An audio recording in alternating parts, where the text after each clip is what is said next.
But what about those things in your heart that don't feel like sins? How do you surrender those things? Is that still disobedience when you're supposed to surrender something you have no knowledge of? Is that still disobedience? He told me that my time wasn't surrendered to him. And it's not what you think it is. In order for him to reveal anything to you, to reveal those things in your heart that you don't know need to be surrendered,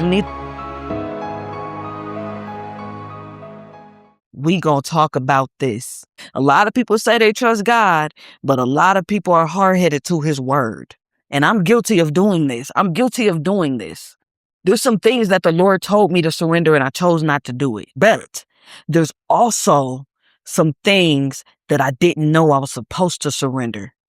Is that still disobedience when you're supposed to surrender something you have no knowledge of? Is that still disobedience? This is how it was broken down to me, using Colossians 1:10. That ye might walk worthy of the Lord unto all pleasing, being fruitful in every good work and increasing in the knowledge of God. So what is unto all pleasing? Being fruitful in every good work. What does that mean? Those are the questions that I had when God pointed this out to me. I'm like, what do you mean unto all pleasing? So then he led me to 1 Corinthians 15:58, where he talks about, therefore, my beloved brethren, be ye steadfast, unmovable, always abounding in the work of the Lord. For as much as ye know that your labor is not in vain of the Lord. So he's saying what pleasing is remaining steadfast, unmovable, and always abounding in the work of the Lord.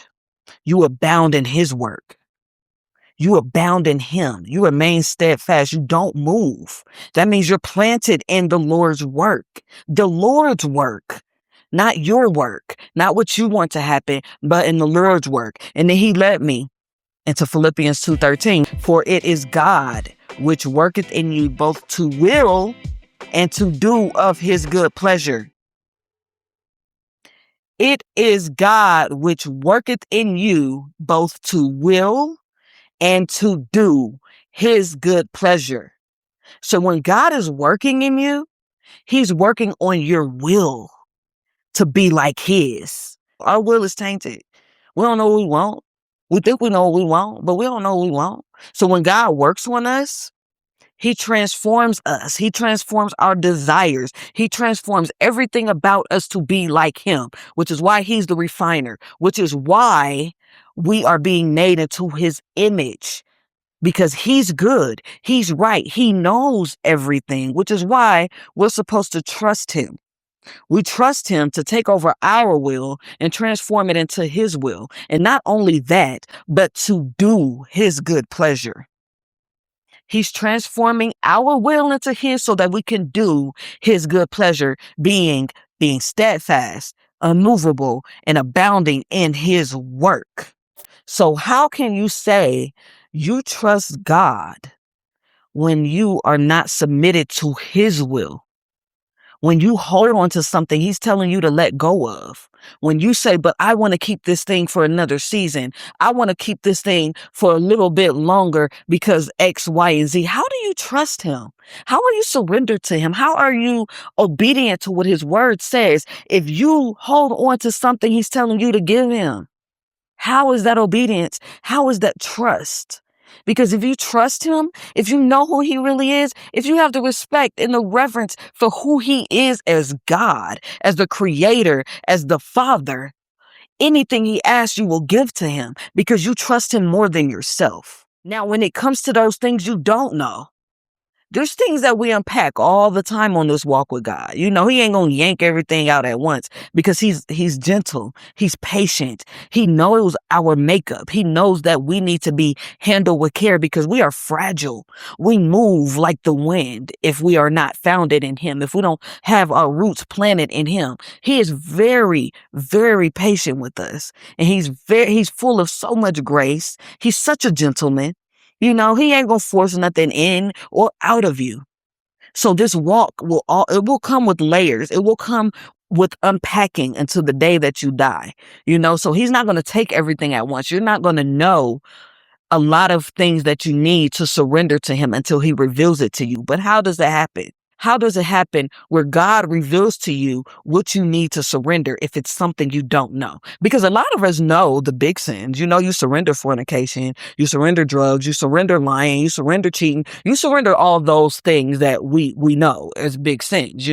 But what about those things in your heart that don't feel like sins? That don't feel like disobedience? How do you surrender those things? How does he reveal those things to you? First of all, you got to be walking with him.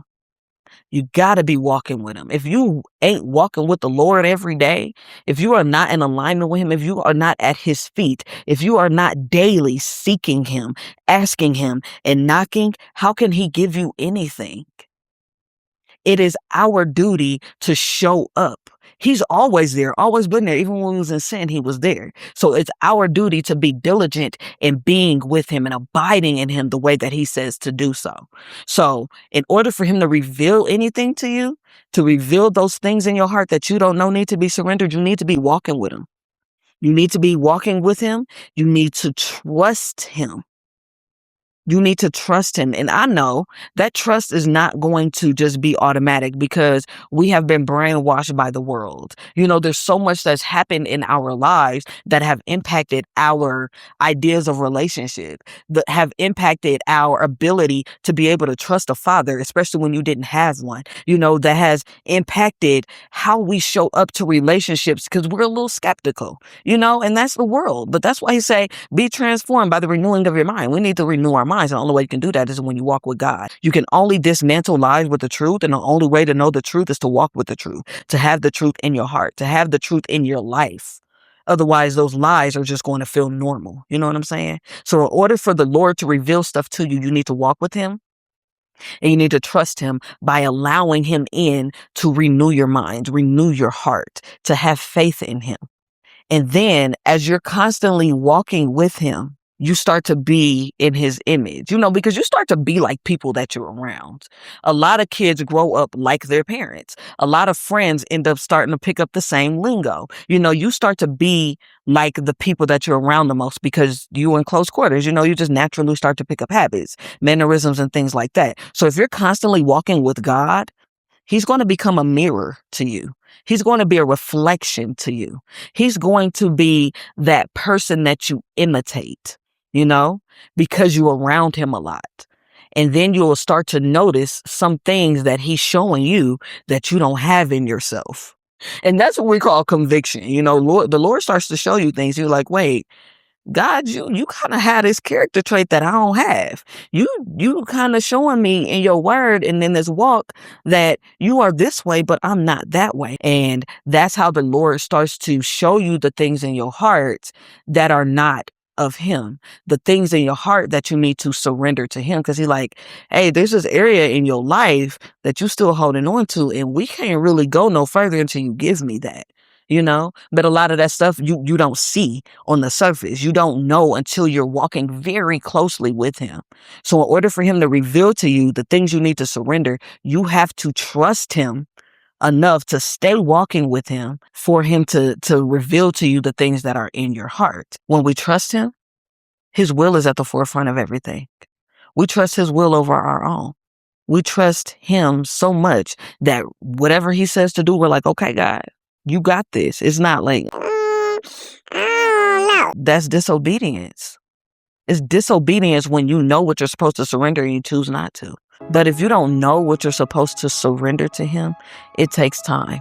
You have to be dipped a few times. You have to be washed a few times in order to get those things out of you, to get those impurities out of you before he can see his reflection in the outcome, in the gold. You have to be tried a few times. You have to be refined. But that refinement is not going to happen if you're not walking with him, But if you are walking with him, that's when he'll start to let you know what those things are that you need to surrender to him, what's not pleasing to him, what things you're holding on to. And in those moments will highlight whether you trust God or not.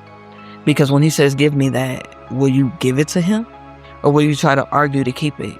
And that's a telltale sign of your trust in God. Because if you really trust him and you respect him and you hold him to the highest of standards, whatever he asks of you will be given. It will be given to him. And like I said, it's not going to be easy. None of this is easy. The Lord didn't show me my heart so many times. I'm like, I didn't even know that's something I was doing. Like last week, he told me that my time wasn't surrendered to him. And it's not what you think it is. It's not like my time of day, or I'm not dedicating moments to him, or I'm not giving him time out every day, because I talk to God every day. I have a very close relationship with God, but I did not surrender a season of my life to him, a season being my childhood. I was trying to make up for lost time on my own, in my own way, using how he was healing me. And it's a whole thing. I could make a whole nother video about that, which I probably will. I don't know. Let me know if I should. But the Lord showed me that I did not surrender that season to him. And there's no way I would have known that if I wasn't walking with him. And you know what I did when he told me? Here you go. It wasn't that easy. It took a lot of like, Lord, I don't know what you mean. It took a lot of seeking. It took a lot of prayer. And he revealed to me what he meant by that and how I could surrender in a way that wouldn't like cause more damage and trauma and things. But I say all that to say I trust God enough that when he tells me that there's something about me that I need to give to him, or there's something about me I'm trying to hold on to, I trust him because I trust his will. And I trust how he is moving in my life. I trust his leadership. Which is basically the summation of everything he led me to in Colossians. I did not expect to walk in that. I pray this bless y'all. It blessed me. And I just really wanted to share that. And I thank you for watching Soul Purpose. My name is Stephanie. Let me know in the comments if I should make a video on when God told me to surrender that season, because that was actually pretty wild. That was actually pretty wild because it wasn't nothing I ever heard of before. I'm like, how do you surrender a season? You know what I'm saying? But let me know if I should. Any feedback, any comments, anything. I love y'all. Y'all stay blessed. In Jesus' name. You turn this thing off. I don't know how to turn this off. I got like a new camera and I don't even know how to. Okay.